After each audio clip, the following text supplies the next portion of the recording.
शन्नो मित्रशं वरुणः शन्नो वपत्कर्यमा शन्न इन्द्रो बृहस्पतिः शन्नो विष्णुरुक्रमः नमो ब्रह्मणे नमस्ते वायो त्वमेव प्रत्यक्षं ब्रह्मासि त्वमेव प्रत्यक्षं ब्रह्म वदिष्यामि ऋतं वदिष्यामि सत्यं वदिष्यामि तन्मामवतु तद्वक्तारमवतु माम् अवतु वक्तारम् ॐ शान्ति शान्ति शान्तिः ॐ सहनावतु सहनौ भुनक्तु सह वीर्यं करवावहै तेजस्विनावधीतमस्तु मा विद्विषावहै ॐ शान्ति शान्ति शान्तिः श्रुतिस्मृतिपुराणानाम् आलयं करुणालयं नमामि भगवत्पादं शङ्करं लोकशङ्करं शङ्करं शङ्कराचार्यं केशवं बादरायणं सूत्रभाष्यकृतौ वन्दे भगवन्तौ पुनः पुनः ईश्वरो गुरुरात्मेति मूर्तिभेदविभागिने व्योमवद्व्याप्तदेहाय दक्षिणामूर्तये नमः। श्रीहरिं परमानन्दम् उपदेष्टारमीश्वरम् व्यापकं सर्वलोकानां कारणं तं नमाम्यहम्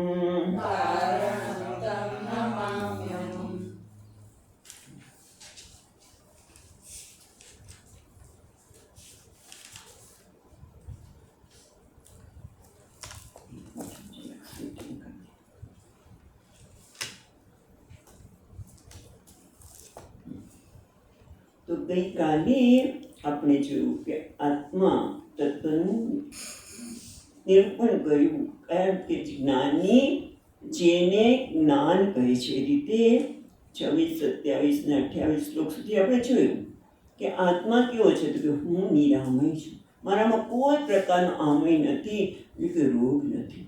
રોગ ક્યાંક છે, હા, એને આપણે ના નથી પાડતા, પણ એની સાથે આગી જાતને જોડાવી કે કેમ હું રોગી છું એ કેવું અને સ્વતંત્રતા મારી પાસે છે, એ પ્રકારનો વિવેક આપણે જરૂર કરી શકીએ. નિરામયહમ નિરાભાસઃ નિર્ગુણ, હું નિર્ગુણ છું, મારે ગુણની આવશ્યકતા નથી. મારા હોવા માટે કોઈ ગુણ હોય, હું સારો છું તો જ હું સારો છું, જરૂર નથી. બસ હું છું નિર્ગુણ, એટલે કોઈ મારા હોવા માટે હું સારો છું, હું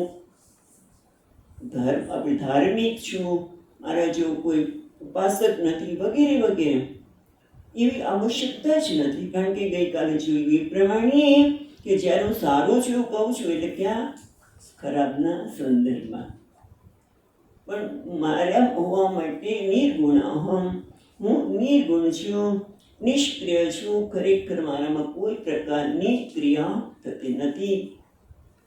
ઇન્દ્રિયાણી ઇન્દ્રિયાર્થેષુ વર્તન્તે નિષ્ક્રિય અહમ. નિત્ય છું, હંમેશા રહેવાળો છું. નિત્ય મુક્ત તો સુંદર શબ્દો બતાવવા કે કારણ કે નિત્ય મુક્ત એટલા માટે છું, બંધન એટલા માટે નથી કારણ કે અચ્યુત, હું કેવો છું અચ્યુત, ભગવાનનું નામ અચ્યુત છે. પણ હું પણ અચ્યુત છું. પણ કઈ રીતે? આત્મા અચ્યુત છે, એટલે કે જેમાં ચ્યુતિ નથી, ક્યારે એનું પતન થયું નથી, જે મુક્ત જ હતો, પછી બંધનમાં કેવી રીતે આવી શક્યો? એ જીવ કેવી રીતે બની શકે?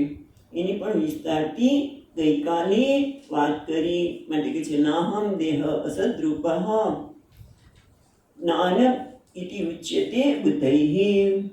હું નિર્મળ છું, નિષ્કલ છું, શુદ્ધ.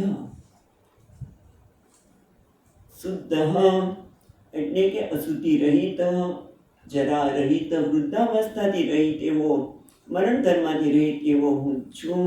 આમ આપણે વિસ્તારથી જોયા પછી હવે આપણને બીજા આપવા લઈ જાય છે. શું? મનન પર. મનન કે જેથી આપણે જે સમજ્યા છીએ એમાં કોઈ શંકા ન રહે. કારણ શંકા કાં તો મારા પોતાના પ્રત્યક્ષ અનુભવની વિરુદ્ધ હોય તો આપણને શંકા થાય કે તમે આવું કહો છો, પણ મારો અનુભવ તો આ કહે છે. મારો અનુભવ તો કહે છે મેં અનેક છે, અનેકતા દેખાય છે. તમે એકમ બ્રહ્મ અહમ અસ્મિ, એકની કઈ રીતે વાત કરો છો? એટલે અનુભવ પ્રત્યક્ષ અનુભવની સાથે વિરોધ થાય તો શંકા ઊભી થાય. અથવા શંકાનું બીજું કારણ શું હોઈ શકે? તો કે બીજા કોઈ કંઈક કહ્યું હોય, આપણે બધી જગ્યાએ સાંભળવા જતા હોય, પેલા તો આમ કહે છે, પેલા તો આમ કહે છે, ચારવા આ કહે છે, નહીં આ કહે છે, વગેરે તેને તે પણ શંકા ઊભી થાય. અને આપણા શાસ્ત્રમાં તો શંકા આપણા આચાર્યો શંકા ઊભી કરે, નિરાકરણ કરે. શેના માટે? કે જેથી જ્ઞાનમાં દ્રઢતા આવે. અને એટલા માટે હવે અહીંયા એ પ્રકારની શંકા ઊભી કરવામાં આવે છે. કારણ કે સામાન્ય રીતે આપણે કોઈ પણ વસ્તુ એમ કે છે નાનું આત્મા પ્રત્યક્ષ દેહ રૂપ ન ભવતી તર્હિ શૂન્યતમ આત્માનં સ્યાત. એટલે અહીંયા શંકા ઊભી કરવામાં આવી છે કે તમે નાહમ દેહ, તમે અત્યાર સુધી ક્યાં ના કહો છો હું દેહ નથી. અને સામાન્ય રીતે આપણે કોઈ પણ વસ્તુ છે ક્યારે કહીએ કે જ્યારે મારા જ્ઞાનનો વિષય હોય છે. બરાબર? જ્યારે મારા જ્ઞાનનો વિષય હોય ત્યારે આ ઘડો છે હું ક્યારે કહું? કે જ્યારે મારા જ્ઞાનનો વિષય છે. પણ હું એમ કહું કે મારા માથા પર શિંગડા છે? ના. કેમ? કારણ કે નથી દેખાતા. હોય તો આપણે કંઈક છે, રાઈટ? એટલે કે જે વસ્તુ નથી એને આપણે ના કહીશું. તમે એમ કહો છો નાહમ દેહ, હા, તમે કહો છો દેહ નથી, પણ હું દેહનો અનુભવ હું છે તો જોતો છું ને, અનુભવ તો કરું છું. અને તમે કહો છો હું દેહ નથી, એટલે એનો અર્થ એવો થયો કે દેહ નથી એટલે કે હું કંઈ નથી, શૂન્ય અસલ. દેહ નથી એટલે આત્માય નથી, કારણ કે દેહને જે આત્મા માને છે, જે લોકો ચારવાક વગેરે દેહને જ આત્મા માને છે.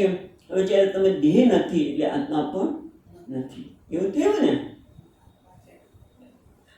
કે દેહને આત્મા માનનાર જે છે એ કે છે દેહ નથી તો આત્મા પણ નથી. એટલે શું? અસન્નેવ ભવતી.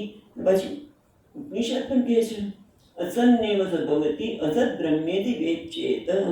જે કહે છે કે અસન બ્રહ્મ છે જ નહીં, આત્મા છે જ નહીં, એ તો અસત રહી જાય છે.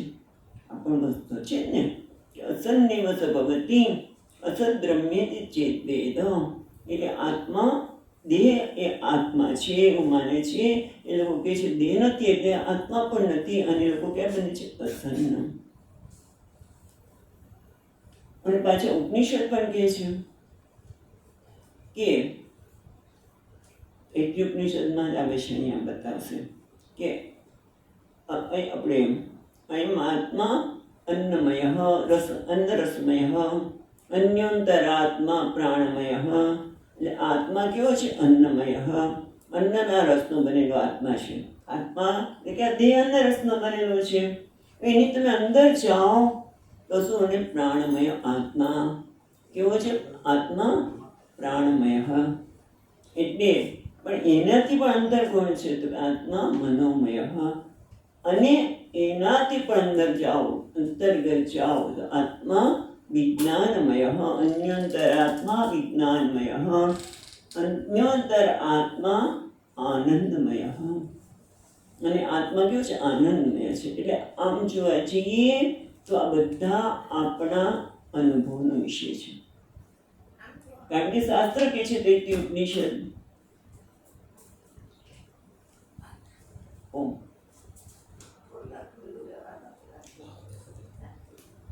ના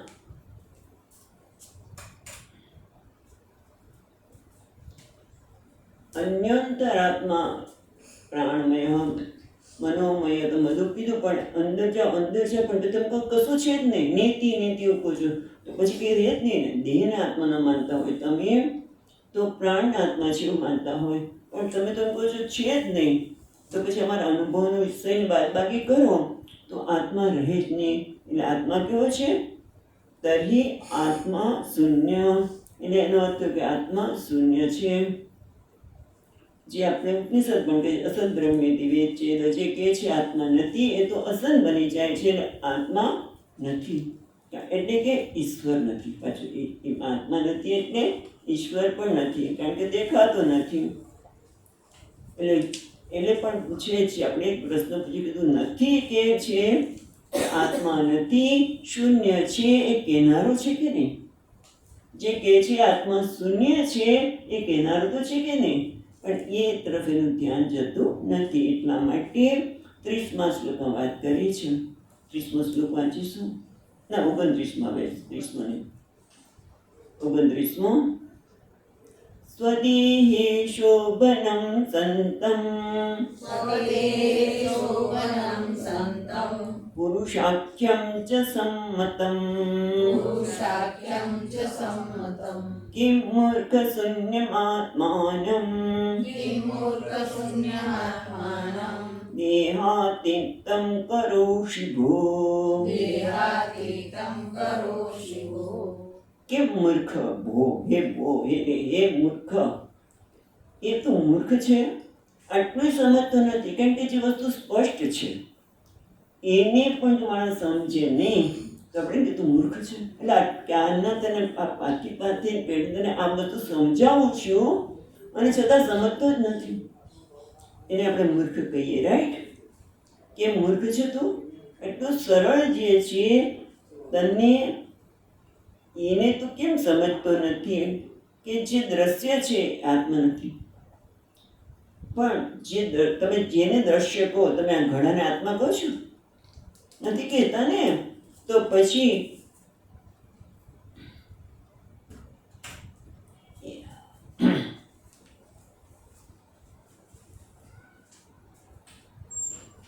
દ્રશ્ય આત્મા નથી એને તમે નથી કહેતા, તો પછી આ શરીર જે છે એને તમે આત્મા કેવી કહો છો? એ પણ દ્રશ્ય જ છે. એની બદલે જો સ્વદેહે શોભનમ સંતમ પુરુષાખ્યમ ચ સંમતમ કે મૂર્ખ શૂન્યમ આત્માનમ. તું શૂન્ય આત્માને શૂન્ય કેવી રીતે કહે છે? કારણ કે તું દેહને આત્મા માને છે. એટલે કે એ લોકો શું છે? આ દેહને આત્મા માનવા વાળા આ ચાર વાક્ય બધા કેવા છે કે પ્રત્યક્ષ અથવા તો અનુમાન પ્રમાણને જ એ સત્ય માને છે. જે દેખાય સાચું.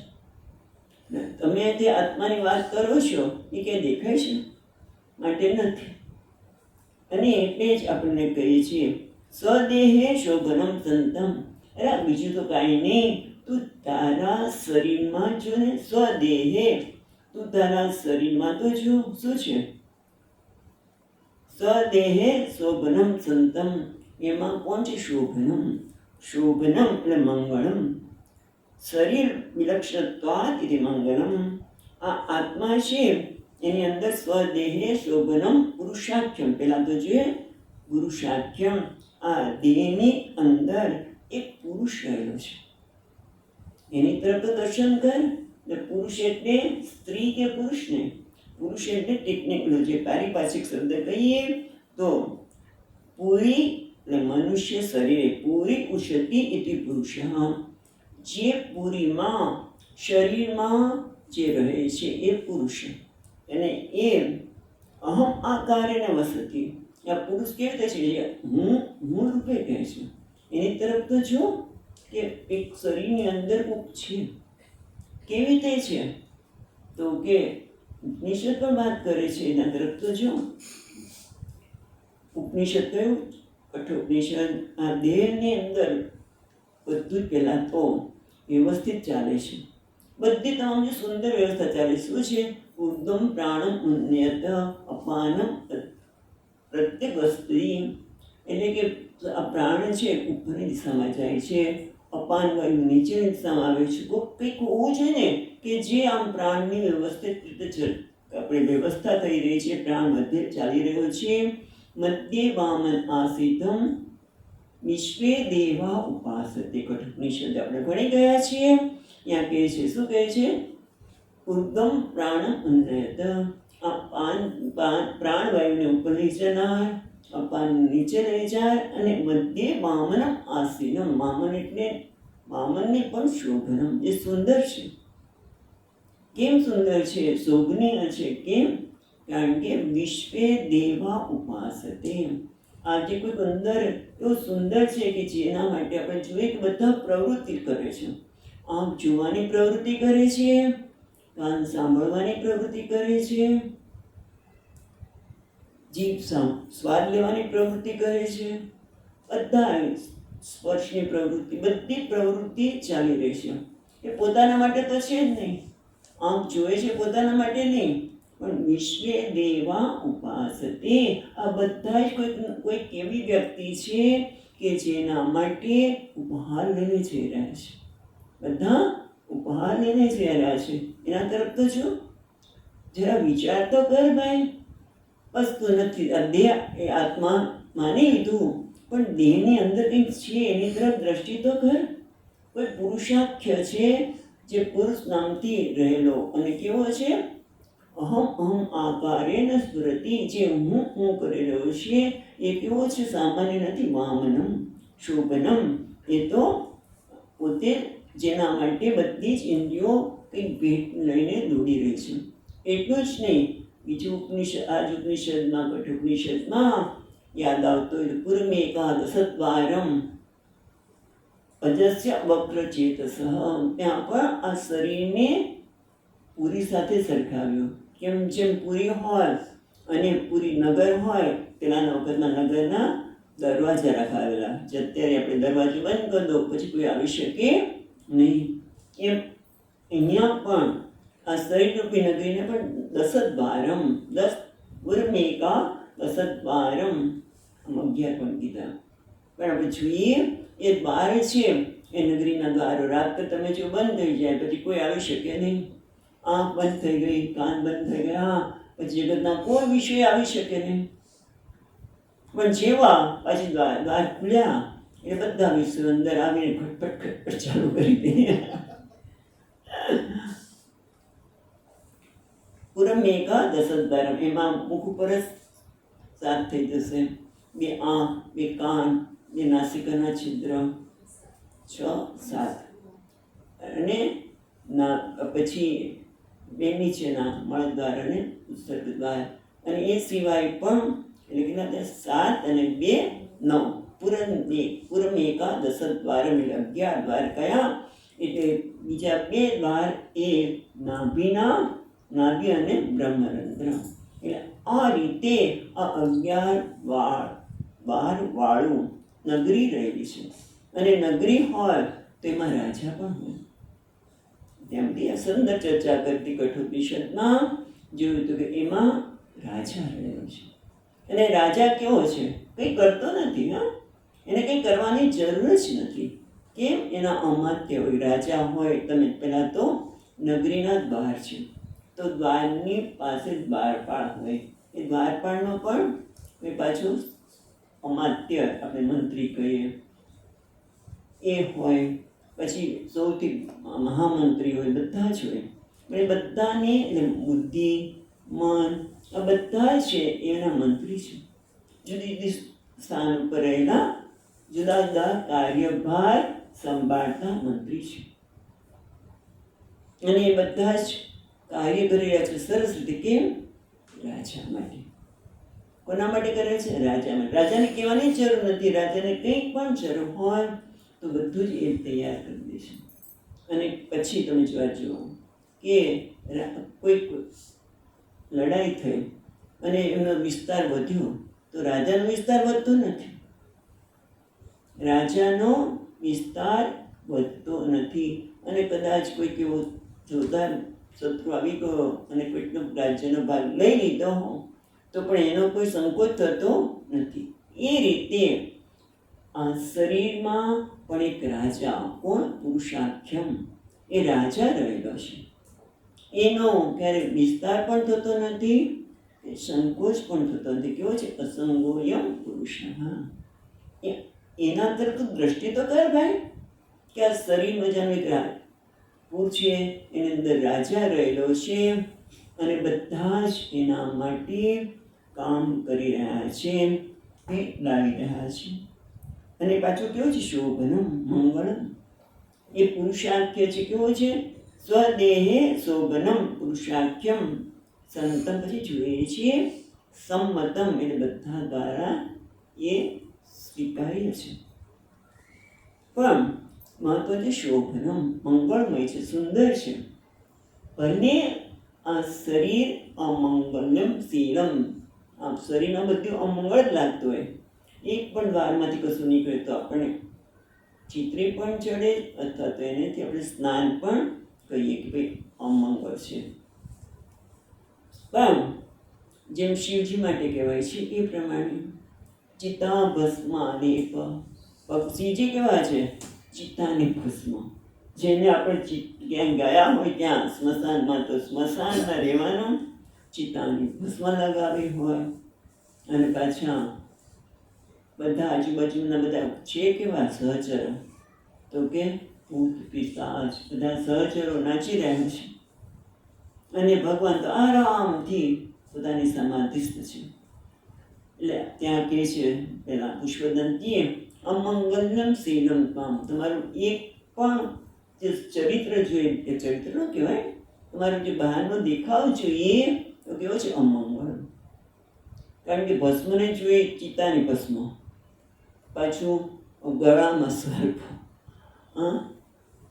બધું જ તમે જો તમને કાં તો ડરાવણું લાગે કાં તો અમંગળ લાગે, પણ છતાં પણ કેવા છે પ્રભુ? આપણે સત્વર્ણમ મંગલમ અસી. પણ જે તમારું યાદ કરે છે ભગવાન, તમે હંમેશા કલ્યાણ કરો છો. એટલે બહારથી અમંગળ લાગતું હોય તો પણ અંદર કેવા છે? મંગળમય શિવજી. એમ આ શરીર પણ કેવું છે? અમંગળ છે. કોઈ વસ્તુ આપણે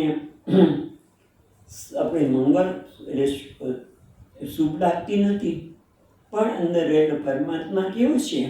આત્મા જે રાજા છે, રાજા કહીએ તો એ પણ કેવા છે? મંગળમ, એટલે શોભનમ. અને એટલું જ નહીં, કેવો છે? સંતતમ. સંતતમ એટલે હંમેશા. કારણ કે બીજી વસ્તુ સમજવાની જરૂર છે કે ચૈતન્ય ક્યારે અનુભવનો વિષય થાય નહીં. આપણે જે કંઈ અનુભવ થાય છે એ બધું કોણ છે? અચેતન. દ્રશ્ય એટલે આપણે કહીએ જળ છે. એ જે રાજા છે કોણ છે? ચેતન છે. એટલે અનુભવનો વિષય થતો નથી. માટે નથી એવું નથી, કારણ કે આ દેહ તરફ જરા નજર તો કર ભાઈ. એમાં પુરુષાખ્ય, શોભનમ અને પછી સંતમ. સંતમ એટલે હંમેશા રહેવા વાળા. અને એના માટે આત્મા શબ્દ છે.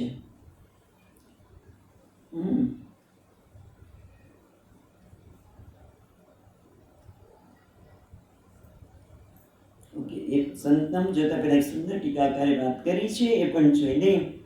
શોભનમ મંગળમ શરીર વિલક્ષણમ છે, એટલા માટે મંગળ છે, શોભન છે. સંમતમ એ શબ્દ જરા જોઈ લે. તો સંમતમ એટલે જે બધા દ્વારા સ્વીકાર છે. બધા દ્વારા એટલે ગમે તે વ્યક્તિ સ્વામીજી કે આ મારો ડ્રાઈવર એમ કે અમારા માલિક તો ભગવાન છે, તે ન ચાલે. સંમતમ જે એને બધા પ્રતિષ્ઠિત વ્યક્તિ હોય એ કે ત્યારે સંમતમ કહેવાય. એમ અહીંયા પણ સંમતમ એટલે શાસ્ત્ર પણ કહે છે અને સ્મૃતિ પણ કહે છે. આપણે જોઈએ તો શાસ્ત્રમાં કહે છે અયમ આત્મા બ્રહ્મ. ઉપનિષદમાં વિસ્તારથી બતાવ્યું છે કે જે આત્મા છે એ જ બ્રહ્મ છે. અને એટલું જ નહીં, સ્મૃતિમાં પણ વાત કરી બામીમો પુરુષો લોકે સરસ સાક્ષર એવ ચ સરસ સર્વાણી ભૂતાની પછી કુટસ્થોક્ષર ઉચ્યતે ઉત્તમ તો પુરુષ અન્ય. ત્યાં પણ કહ્યું છે કે આ બધું જે દેખાય છે ક્ષર પુરુષ છે. જે જગતમાં જે કંઈ દેખાય છે બધું કેવું છે? ક્ષર છે. અને કુટસ્થ અક્ષર એટલે માયા પણ એનાથી પણ ઉત્તમ છે. એટલે જે શોભનમ કીધું ને, શોભનમ પુરુષાખ્યમ સંમતમ. સંતતમ શબ્દ જોઈએ છીએ પણ કે છે સંમતમ એટલે કે ઉત્તમ પુરુષસ્ત્વન્ય ઇત્યાદિ સ્મૃતિ નિર્ણિતમ. એ સ્મૃતિમાં પણ નિર્ણય કર્યો છે, ઉપનિષદમાં પણ કહ્યું છે કે અયમ આત્મા બ્રહ્મ. ઘણી બધી જગ્યાએ કીધું છે, આ એક જ નહીં, અયમ આત્મા બ્રહ્મ પણ. એટલે કે છે ઘટ દ્રષ્ટુ બદ દેહ દ્રષ્ટુત્વેન દેહાતીતમ આત્માનમ સતતમ ભાવસંતમ. અને એટલા માટે આ કેવું છે? દેહાતીતમ, દેહથી અતીત એટલે શું? દેહાતીતમ સંતમ, પછી સંતમ રહે છે. દેહથી અતીત એટલે જેમ ઘડાનો જોનાર ઘડાથી અલગ છે, એ રીતે દેહનો જોનાર છે એ દેહથી અતીત છે. અને પાછું કેવું? સંતમ એટલે હંમેશા જે રહેલો છે કેવો છે? હંમેશા છે આત્મા. કેવી રીતે કહો છો? તો કે તમે આત્માની વ્યુત્પત્તિ જુઓ તો પણ થાય. તો આત્માના માટે જુદા જુદા ગણના ધાતુઓ પ્રમાણે એને આત્માનો અર્થ કરવામાં આવે છે. એમાં પેલું છે અતિથિ આત્મા. અતિથિ આત્મા જે હંમેશા રહે છે એ આત્મા. અથવા તો બીજો અર્થ છે આપનોતિ ઇતિ આત્મા. આપતા તુમારી બનો એટલે આપનોતિ એટલે બધાને જે વ્યાપ્ત કરે છે એ આત્મા. અથવા તો આદત્ય ઇતિ આત્મા એટલે કે જે બધાનું અધિષ્ઠાન છે એ આત્મા. એટલે આમ આત્મા એટલે સંતતમ જે હંમેશા છે એ આત્મા. સંતતમ જે હંમેશા સંતતમ એટલે જે હંમેશા રહે છે એ આત્મા. અને તમારો અનુભવ પણ છે. શાસ્ત્ર તો કહે છે કે આત્મા એટલે અત્યંતિ આત્મા જે હંમેશા રહે છે આત્મા. પણ તમારો પોતાનો અનુભવ છે કે નહીં? જ્યારે બધા બે મિત્રો ઘણા વર્ષો પછી ભેગા થાય ત્યારે કે હા આપણે નાના હતા ને ત્યારે અહીંયા બગીચો છે ને ત્યાં જતા હતા અને કેવી મજા કરતા હતા, બધા ભેગા થઈને આ ચવાણા ખાતા હતા ને આ કરતા હતા. યાદ છે? હા. એટલે બાલ્યાદિશુ જાગ્રત આદિશુ, બરાબર? બાલ્યાવસ્થામાં જે ઘટના કરી હોય ભેગા થઈ કે હા મને યાદ છે. એટલે કોણ કહે છે? જે અત્યારે યુવાન પણ યુવાવસ્થાનો થાય ત્યારે યુવાવસ્થાની વાત કરી હોય, પછી વાર્ધક્યને કદાચ વૃદ્ધાવસ્થા પહોંચ્યા હોય ત્યારે. એટલે ટૂંકમાં કહેવાનો અર્થ એ છે કે જે બાલ્યાવસ્થાને, યુવાવસ્થાને, વૃદ્ધાવસ્થા છે, બધી અવસ્થાને જે જાણે છે કોણ છે? હું. એટલે સંતતમ ભાવમ, હું હંમેશા રહે છે. એટલું જ નહીં, એટલે આખી જાગ્રત આદિશ અવસ્થા. જાગ્રત અવસ્થામાં પણ આ બધા હું છે, બધામાં હું છું. સ્વપ્નમાં પણ છું.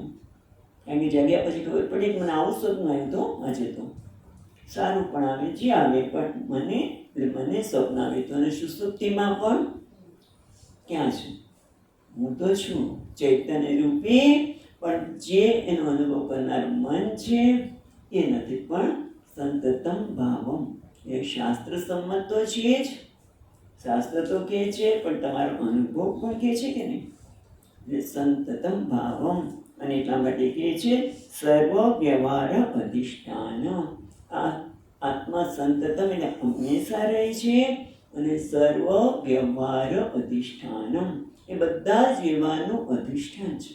એટલે કે આપણે ખબર છે કે કોઈ પણ પરિવર્તનશીલ પદાર્થ હોય એની પાછળ કોઈ અપરિવર્તન પદાર્થ હોવો જોઈએ, અપરિવર્તનશીલ કોઈ હોવું જોઈએ.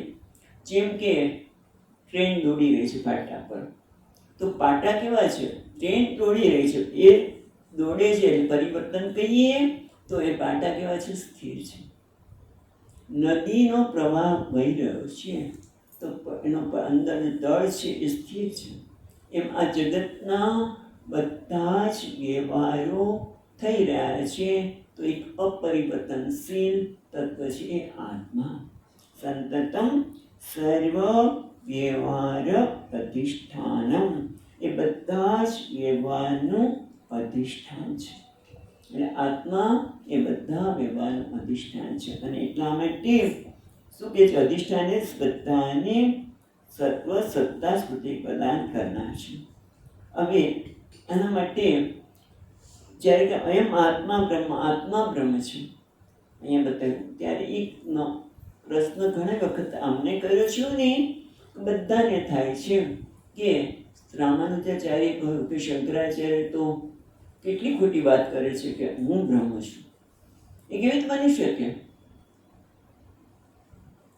હા, પણ એ શંકરાચાર્ય જ્યારે હું બ્રહ્મ છે કોને કહે છે? જે સંતતમ, જે સર્વનું અધિષ્ઠાન છે, જે પુરુષાખ્ય જે પુરીમાં રહેલો છે એ ચૈતન્યને બ્રહ્મ કહે છે. નહીં કે બ્રહ્મ એટલે જેને આપણે સામાન્ય રીતે આપણે જેને ઈશ્વર કે સામાન્ય લોકો શું કહે છે? ભગવાન એટલે જે સર્વગુણ સંપન્ન છે, સર્વગુણનો નિલય છે, સર્વશક્તિમાન છે, દયાના સાગર છે, જે શબ્દ વાપરવા હોય એને બ્રહ્મ નથી કહેતા. અને એવું કહેવું હોય તો મૂર્ખતા છે. હું કઈ જગતનું સર્જન ન કરી શકું. એક નાનું સર્જન કરવામાં પણ કેટલી ગડબડ કરી નાખીએ તો જગતનું સર્જન હું કેવી રીતે હોઈ શકું?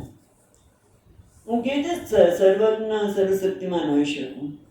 ખ્યાલ આવે છે? કારણ કે સગુણ બ્રહ્મ એ સગુણ બ્રહ્મનો આધાર તો નિર્ગુણ જ છે, પણ એ સગુણ છે પરમાત્મા એ હું હોઈ શકું છું. ને શંકરાચાર્ય એવું નથી કહેતા કે એમને નહીં ખબર પડતી હોય. જે આટલા બધા સુંદર સ્તોત્રમાં લખતા હોય ઈશ્વર ઉપરના, તો એમ કહેતા હોય કે બ્રહ્મ છે. એટલે ટૂંકમાં સમજવાની જરૂર છે કે જે સર્વનું અધિષ્ઠાન એ બ્રહ્મ છે. એ કેવો છે? નિર્ગુણ છે. કારણ કે સગુણ બ્રહ્મને તો કોઈ સમજી શકે જ નહીં. અને એ હું કહેતો હોઈ શકું જ્યારે એ જ નિર્ગુણ બ્રહ્મ સગુણ માયાના અંતરે થાય ત્યારે એને સમજી શકાય જ નહીં. બધા મહાત્માઓ કે નિર્ગુણને સમજવો સહેલો છે, સમજવો જાણવો સહેલો છે, પણ સગુણને જાણી શકાય જ નહીં. હકીકત છે ને. કારણ કે તુલસીદાસજી મહારાજ જ કહે છે કે સગુણ બ્રહ્મને જાણવું સરળ નથી. અને એ આપણે રામાયણમાં જોઈએ છીએ કે જ્યારે રાવણ અને રામનું યુદ્ધ થયું ત્યારે મને યાદ છે ત્યાંથી મેઘનાથે પહેલાંને સર્પના પાસમાં બંનેને બાંધી દીધા અને થોડી વારમાં તો અચેત બની ગયા, આમ ઉદાસ થવા માંડ્યા. એટલે પછી નારદજીએ અમને મોકલ્યા ગરુડજીને કે જાઓ તમારા સ્વામી અચેત પડ્યા છે. અને ગરુડજી જોઈને જ અચમામાં પામી ગયા. અરે મારા સ્વામી કહો છો તમે, તો એ આ કેવી રીતે હોઈ શકે? અને એ પણ એક સામાન્ય વ્યક્તિ એના નાક પાસમાં બાંધી દે. ભલે એને નાકને છોડાવી તો દીધા, પણ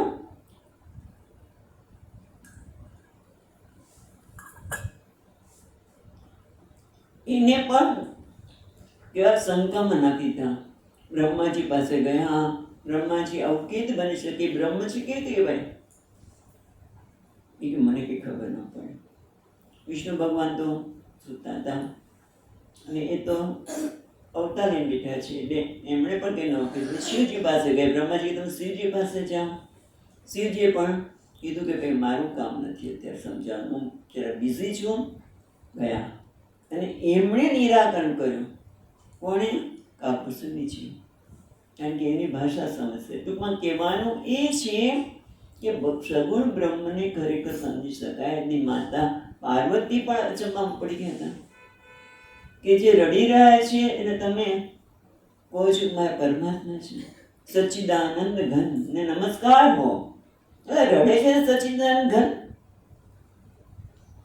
અને ટૂંકમાં પરમાત્મા આજે કહેવામાં આવે છે કે તું જે શરીરમાં જુએ છે એ જ પરમાત્મા છે. અને એ સંમતમ શાસ્ત્ર પણ કહે છે અયમાત્મા બ્રહ્મ.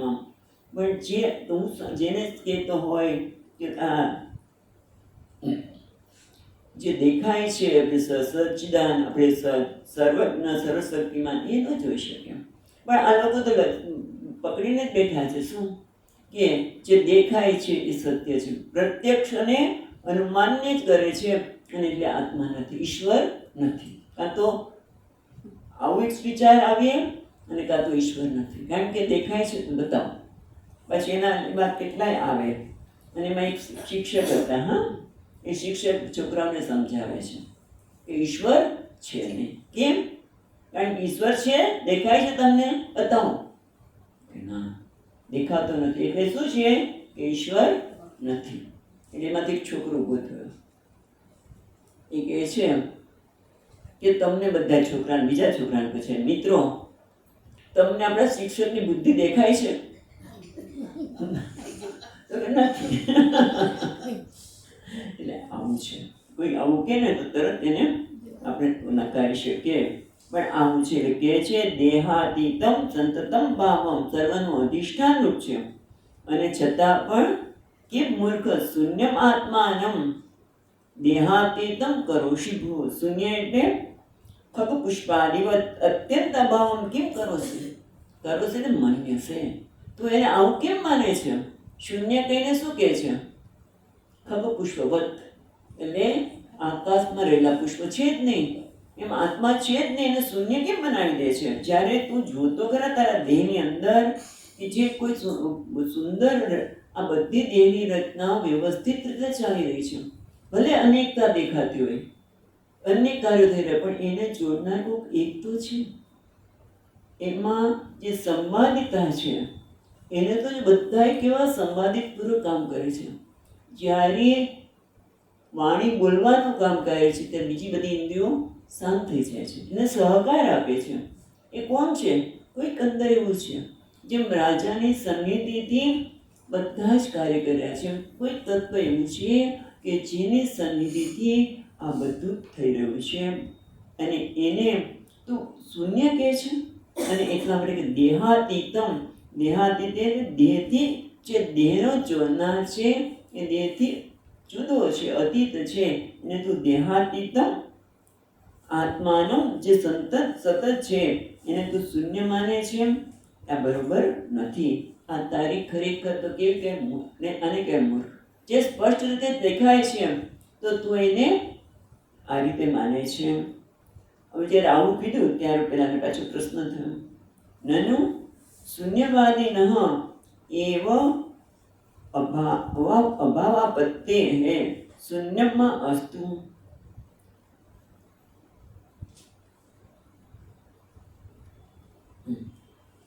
એટલે કે છે કે તમે હમણાં કીધું શૂન્ય, આત્મા શૂન્ય છે એવું તમે જે આગળના ચર્ચામાં આવ્યું કે આત્મા દેહને આત્મા માનનારો એમ કે છે દેહ જ આત્મા છે, માટે દેહ નથી, માટે આત્મા શૂન્ય છે. કારણ કે તમે દેહને તો ના પાડો છો એટલે શૂન્ય છે. તો કે ના, જરા વિચાર તો કર. જે શૂન્યત્વ માને છે એના માટે કે છે એની જે શંકા છે કે આત્મા શૂન્ય ને દેહાતીત્વે પ્રમાણ અભાવાત. તું જેને શૂન્ય કહે છે જે દેહથી અતિ છે એના માટે પાસે કોઈ પ્રમાણ છે? માટે એને સમજાવવા માટે, એની શંકાને દૂર કરવા માટે કહે છે 30મા શ્લોકમાં સ્વામ આત્માનું પણ છે ને આપણે આમાં પણ છે સ્વાત્માનં શૃણુ શૃણુ મૂર્ખ તમ શ્રુત્યા યુક્તા ચ પુરુષમ દેહાતીતં સદાકારં સુદુર્દર્શમ ભવાદૃશેઃ. સ્વાત્માનં શૃણુ મૂર્ખ. એ મૂર્ખ જરાક વિચાર તો કર. ગો મૂર્ખ દેહાત્મવાદી જે દેહાત્મવાદી છે, ચાર્વાક છે જે ભૌતિકવાદી, આ બધા શું માને છે કે આ દેહ એ જ આત્મા છે. સ્વાત્માનં શૃણુ એટલે સ્વ આત્માનં, સ્વકે આત્માનં જે પુરુષમ દેહાતીતમ દેહ અતિરિક્ત શ્રુત્યા યુક્તા ચ પુરુષમ. તમે તું પેલા જરા જો તો ખરો, કઈ રીતે જો? તું તો પ્રત્યક્ષ અને અનુમાન પ્રમાણ કરે, પણ કે શ્રુત્યા યુક્તા જે શ્રુતિ અને યુક્તિ દ્વારા વિચાર તો કર કે સ્વાત્માનમ શૃણુ. સ્વાત્માનમ શૃણુ એટલે સાંભળ. સાંભળ ક્યારે સાંભળી શકાય? આત્મા વારે દ્રષ્ટવ્ય શ્રોતવ્ય. આત્માને જોવું, સાંભળવું પડે. કેવી રીતે સાંભળવું પડે? શ્રુતિ દ્વારા. આચાર્ય શ્રુતિ અને આચાર્ય ઉપદેશ દ્વારા તું જરા આત્માને જોવા પ્રયત્ન તો કર. પછી યુક્તિ પણ બતાવે છે, પણ કે છે સ્વાત્માનમ. તો એ કેવો છે પુરુષ? જે આત્મા છે, સ્વકીય આત્મા કેવો છે? પુરુષ છે. એટલે આપણે ગમણા છે. પુરુષ એટલે જે આ પુરીમાં રહે છે તે. પુરુષ એટલે જે પૂર્ણ છે તે. અને દેહથી અતિરિક્ત. દેહાતીત એટલે દેહથી અતિરિક્ત, દેહથી અસંગ. એવું પણ અતિરિક્ત એટલે એનાથી જુદો, એનાથી અસંગમ. એ ક્યાં કહે છે? શ્રુત્યા. તો ક્યાં કહે છે? પાછું એ શ્રુતિ એ તૈત્રની વાત કરે છે. તસ્માદ આત્મન તસ્માદ બા એ તસ્માદ અન્નરસમયાદ અન્યોંતર આત્મા પ્રાણમય. પેલા શાસ્ત્ર શું કહે છે? તસ્માદ બા એ તસ્માદ આત્મા અન્નમય. એટલે જ્યાં સુધી તારી અત્યાર સુધી આત્મા કેવો છે? આ શરીર જ આત્મા નથી માણસ માટે.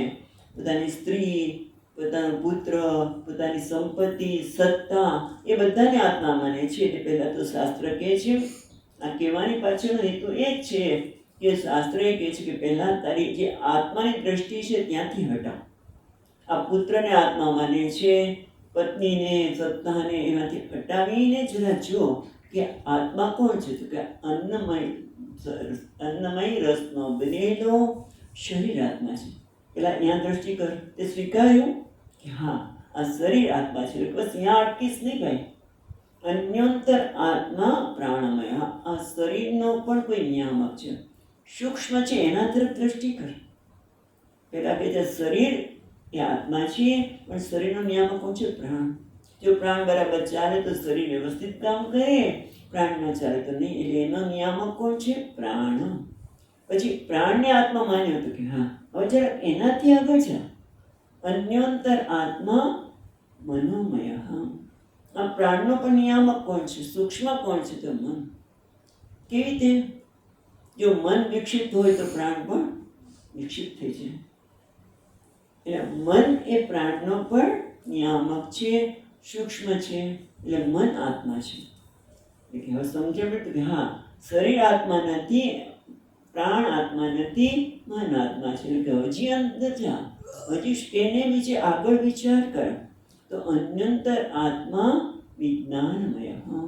એનાથી પણ સૂક્ષ્મ, મનનો પણ નિયામક એનાથી સૂક્ષ્મ. નિયામક એટલે જેના પર પ્રભુત્વ ધરાવે, એને નિયમન કરે. અને કોણ છે? વિજ્ઞાનમય બુદ્ધિ. કારણ કે મન પણ ત્યારે શંકા આશંકા કરે તેને દૂર કરનાર કોણ છે? બુદ્ધિ. કરું કે ન કરું, સંકલ્પ વિકલ્પ કરે પણ બુદ્ધિ કેવી છે? નિર્ણયાત્મક. એ પછી કહેવાય હા બુદ્ધિ આત્મા છે, વિજ્ઞાનમય આત્મા છે. હજી વિચાર કર. અન્યોંતર આત્મા આનંદમય. આનંદમયના લીધે જ વિજ્ઞાનમય કામ કરે છે. આનંદ માટે જ વિજ્ઞાન કામ કરે છે ને. બુદ્ધિ પણ ક્યારે કામ કરે, કંઈ પણ પ્રવૃત્તિ કરે, નિર્ણય કાના માટે કરે? આનંદમય આત્મા માટે. આત્મા આનંદમય. હા, પછી આગળ શ્રુતિ કહે છે એ પણ વિચાર કર. પછી એમ નથી અન્યંતર આત્મા, અત્યાર સુધી અંદર, એના પછી આત્મા છે આ બ્રહ્મ પુચ્છમ પ્રતિષ્ઠા. પછી ત્યાં ઉપનિષદ કહે છે બ્રહ્મ પુચ્છમ પ્રતિષ્ઠા, બ્રહ્મ જ આનું અધિષ્ઠાન છે. એ આત્મા છે. શ્રુતિ પણ કહે છે કે આત્મા કોણ છે? શ્રુત્યા યુક્તા અવધારય. તું જરા આ તારી જાતને શૂન્ય માને છે, પણ જરા વિચાર તો કે શ્રુતિ શું કહે છે. અને એટલું જ નહીં, યુક્તા, યુક્ત્યા એટલે યુક્તિપૂર્વક. શું?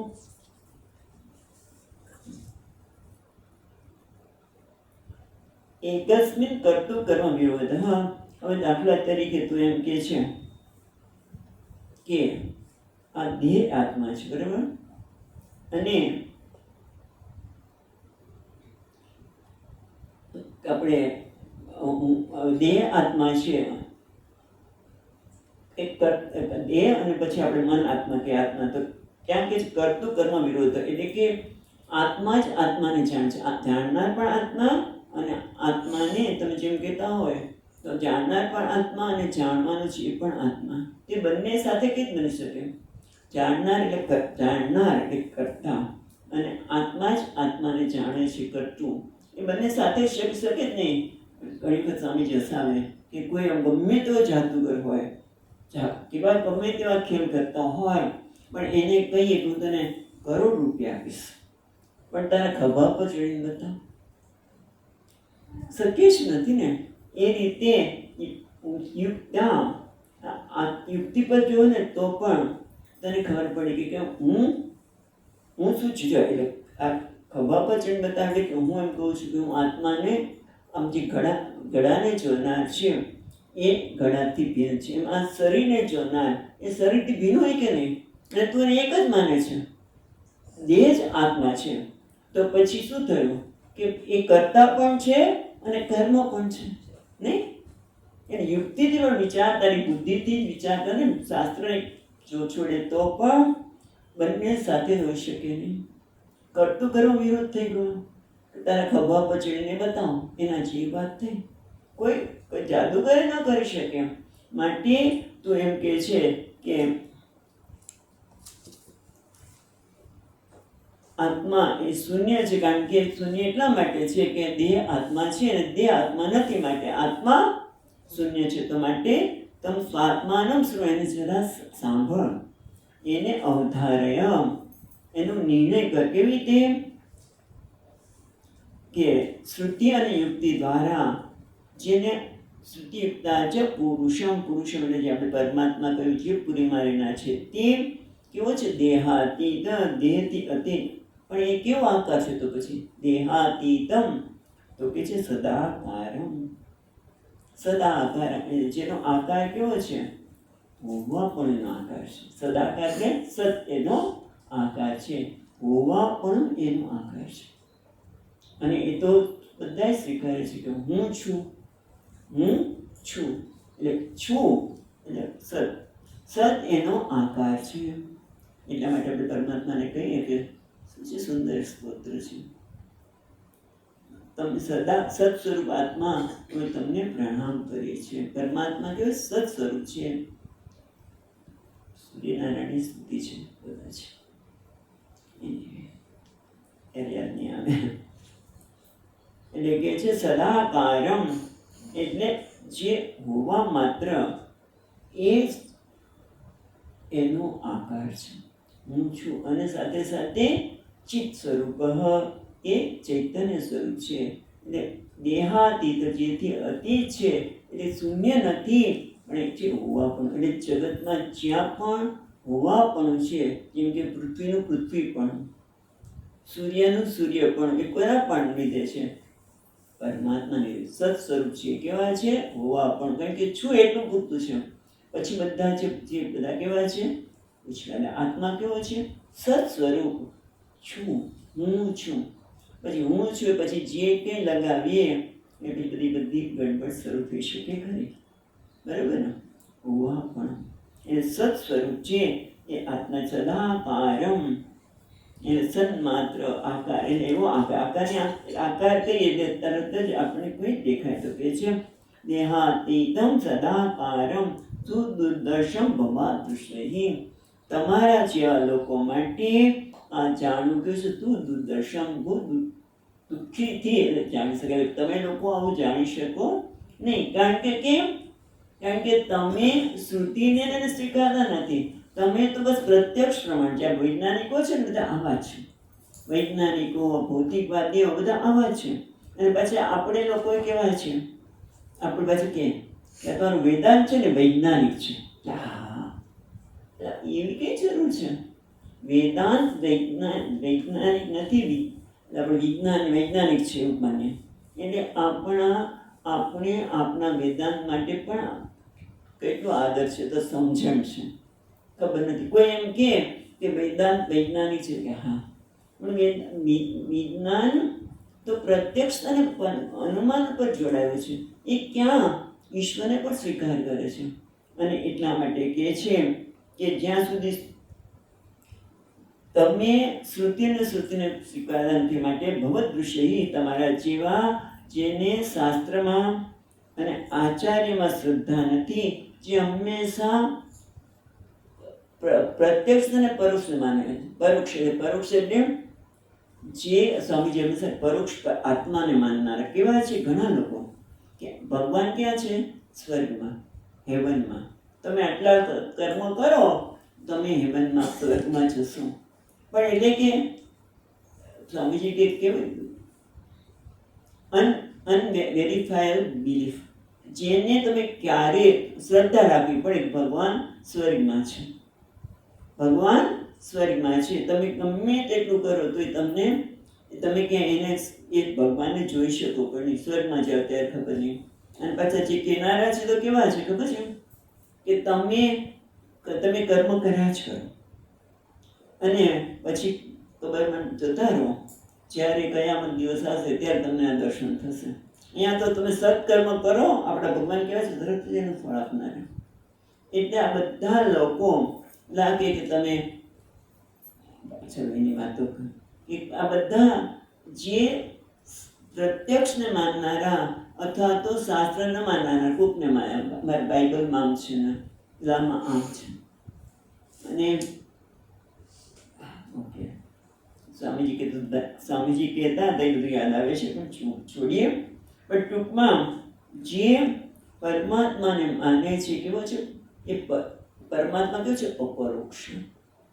એટલે કીધું ને જે સંતમેનમ વિદુરીતિ તત્વભાવે પ્રસિદ્ધતી, જે પેલા આત્માને સ્વીકારે છે. અમે તો આત્મા કેવો છે? મારો આત્મા. ઈશ્વર કેવો છે? અપરોક્ષ. એ કે સ્વર્ગમાં નથી, કે જે ખાલી શ્રદ્ધાનો વિષય. અમારો આત્મા પરમાત્મા તો અહીંયા જ છે, સર્વત્ર છે. અને એટલા માટે જે આત્માનો સ્વીકાર સંતમેનમ વિદુરીતિ, જે પહેલા આત્માનો સ્વીકાર કરે છે, ઈશ્વરનો સ્વીકાર કરે છે, તેનું જીવન પણ કેવું હોય? ઈશ્વરમય જ હોય ને.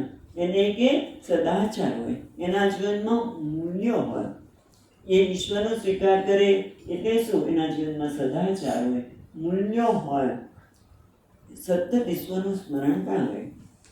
ત્યારે એક દિવસ તત્વભાવે પ્રસિદ્ધતી, એક વખત ઈશ્વરનો સ્વીકાર કરે છે, એ પ્રમાણે જીવન જીવે છે, તો એક દિવસ તત્વભાવે પ્રસિદ્ધતી, એટલે કે એ જ આત્મા તારો આત્મા છે, તારો આત્મા છે, તું જ એ છે, એ જાણી શકાય. પણ એ ક્યારે જાણી શકાય? તમારા જીવન માટે નહીં. બહુ દૃશ્ય સુદુર્દર્શમ, તમે લોકો માટે તો આ બધું જ બહુ દુર્દર્શન. કારણ કે તમે પ્રત્યક્ષને અને પરોક્ષને જ કરેલા છો.